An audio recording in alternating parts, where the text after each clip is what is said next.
जय श्री कृष्णा दोस्तों, आप सभी का हमारे चैनल पर स्वागत है। आज हम माघ पूर्णिमा की पूजा विधि देखेंगे। पूर्णिमा तिथि बहुत ही विशेष होती है।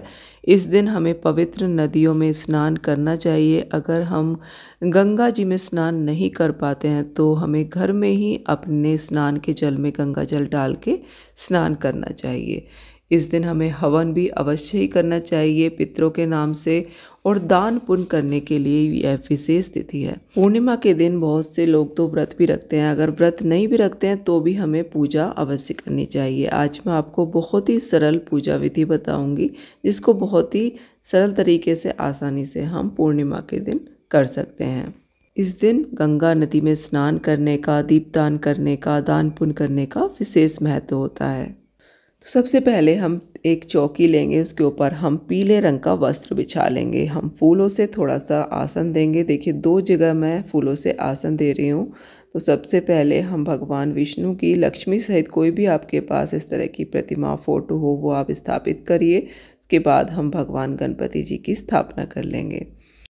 इसके बाद मैं फूलों से आसन दूंगी और सबसे पहले हम दीप प्रज्वलित करेंगे। दीपक हमारी पूजा के साक्षी होते हैं। तो यहाँ पर देखिए मैं 2 दीपक प्रज्वलित कर रही हूँ भगवान के दोनों तरफ। पूर्णिमा तिथि बहुत ही विशेष तिथि होती है। इस दिन भगवान शिव की भी पूजा करने का महत्व है, और भगवान विष्णु सहित माँ लक्ष्मी की पूजा इस दिन हमें विशेष रूप से करनी चाहिए। इसके बाद देखिए हम बीच में फूलों से आसन देंगे और एक मुख्य दीपक हम प्रज्वलित कर लेंगे। इसके बाद देखिए हम थोड़े से चावल लेंगे और अष्टदल कमल बना लेंगे। यहाँ पर हम कलश की स्थापना करेंगे।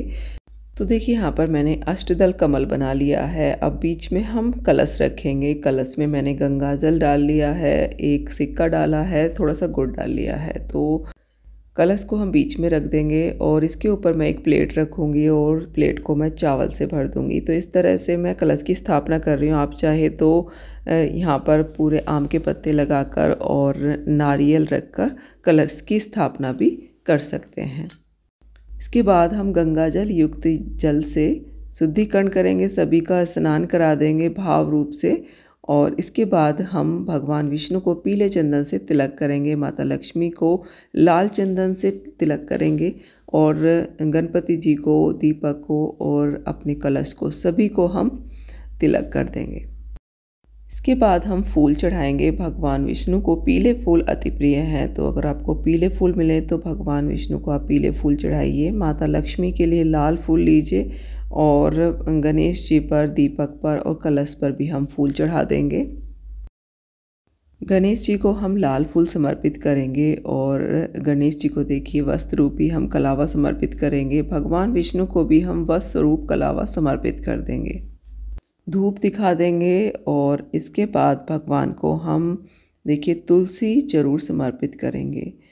तो भगवान को तुलसी अति प्रिय है, तो देखिए तुलसी हम समर्पित कर देंगे। और भगवान को भोग प्रसाद में भी तुलसी पत्र जरूर हमें डालना है। हाथ में थोड़े से फूल और अक्षत लेकर सभी देवताओं का आह्वान करेंगे और संकल्प करेंगे पूजा करने का। सभी देवी देवताओं के स्वागत में घंटी बजाएंगे। तो इस तरह से सभी देवी देवताओं का आह्वान हो जाता है। इस दिन देखिए प्रसाद के रूप में पंजीरी बनती है स्पेशली, तो मैंने देखिए पंजीरी बनाई है। इसमें आप केले का प्रसाद जरूर मिलाइए, और तुलसी पत्र इसमें मैंने देखिए लगा दिया है।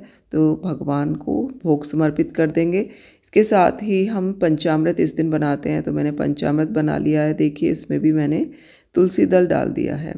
तुलसी दल हर एक चीज़ में डालना है, भगवान तभी भोग स्वीकार करते हैं। इसके बाद इस दिन विशेष रूप से खीर बनती है। पूर्णिमा का दिन होता है, तो खीर का भोग भी हम देखिए भगवान को लगा देंगे, और इसमें भी हम तुलसी दल अवश्य डाल दें। भगवान गणपति जी के लिए हम अलग से भोग रखेंगे, जिसमें हम तुलसी पत्र नहीं डालेंगे। तो देखिए भगवान जी के लिए मैंने मिठाई ले ली है, इसमें मैंने तुलसी दल नहीं डाला है, तो यहाँ हम गणपति जी को भोग लगा देंगे। पूर्णिमा के दिन खीर बनाने का विशेष महत्व होता है। इसके बाद देखिए हम हमारी जो सत्यनारायण व्रत कथा है, उसकी जो पुस्तक है, उसका भी हम पूजन कर लेंगे, सभी को तिलक लगा देंगे।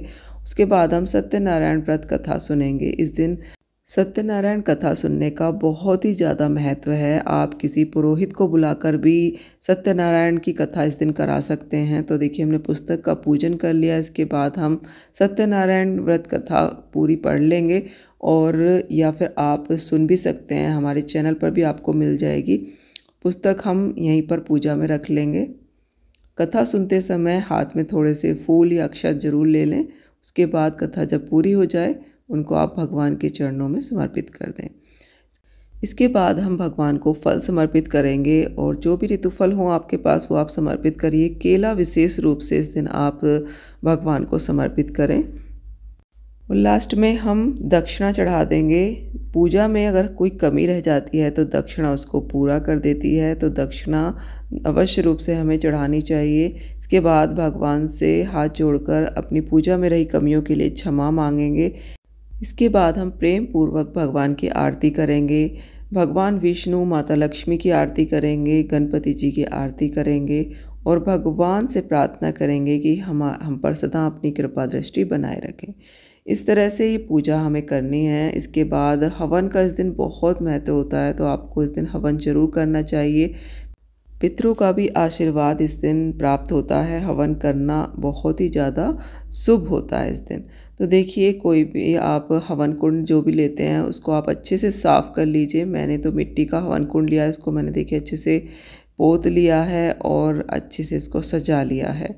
मिट्टी का रहता है तो उसको हमें अच्छे से उसकी पुताई करके उसको सजा लेना चाहिए। और अगर हमारा पीतल तांबे का है तो उसको अच्छे से धोकर साफ़ करके उसको भी आप साफ़ करने के बाद ही यूज़ करें। तो देखिए इस तरह से हम हवन कर लेंगे। आप आम की लकड़ी ले सकते हैं या गाय के गोबर के उपले से आप हवन कर सकते हैं। तो इस तरह से देखिए नारियल पर आप सूखा जो नारियल होता है उस पर आप घी लगाकर उसको समर्पित करें। तिल और गुड़ से आप आहुतियाँ देकर हवन कर सकते हैं। 5-7 आहुति आप दे दीजिए और भगवान का कोई भी मंत्र आप बोल सकते हैं। ओम नमो भगवते वासुदेवाय नमः स्वाहा, इस तरह से बोलते हुए आप हवन करें। पूर्णिमा का दिन बहुत ही विशेष होता है और माघ पूर्णिमा का तो बहुत ही ज़्यादा विशेष दिन है। माघ का जो महीना है वो वैसे ही बहुत ही ज़्यादा विशेष होता है। पूरे महीने का जो पुण्य फल है वो आप पूर्णिमा के दिन पूजा पाठ करके पा सकते हैं। इस दिन स्नान करके, दीपदान करके, भगवान की पूजा करके, हवन करके, और इस दिन चंद्रमा की पूजा करने का भी विशेष महत्व होता है। तो देखिए इस तरह से हमें आहुति देनी है। अपनी जो पहली उंगली है वो हमें अलग रखनी है। इस तरह से हमारी पूजा संपन्न होती है। पूजा समाप्त होने के बाद जो भी प्रसाद हमने रखा है वो हम सभी में वितरित कर देंगे और स्वयं भी ग्रहण कर लेंगे।